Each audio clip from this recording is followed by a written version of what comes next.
खुलुमबाय आं किलिकां ब्रह्म बड'लेण्ड बुब्लिनि जानानै बयखौबो बरायना लाबाय दिनै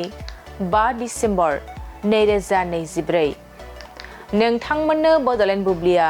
दिनैनि साना मानि थाखाय मिथिजायो एबा दिनैनि सानाव मा हाबाफारि फालिनाय जायो नोंथांमोननो फारि फारि बड'लेण्ड बुब्लिया फोरमायगोन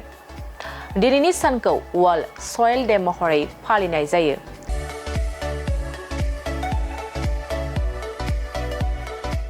बुहुमनां हा सानखौ बोसोरफ्रोमबो 5 डिसेम्बराव गोग्गो हानि गोनांथि आरो अरायथा हा सामलायनायनि गोनांथिनि बादै सांग्रांथि लाबोनो थाखाय फालिनाय जायो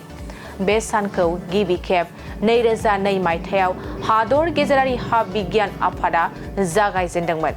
आरो 2013 मायथाइयाव वर्ल्ड सयल डेआ जुथाइ हादरजों मावख'आरि महरै गनायथि होजादोंमोन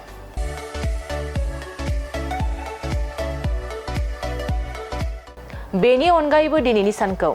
इन्टारनेशनेल भलन्टियार डे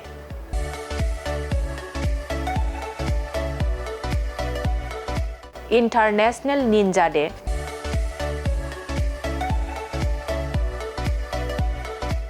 आरो national communicate with your kids day महरै फालिनाय जायो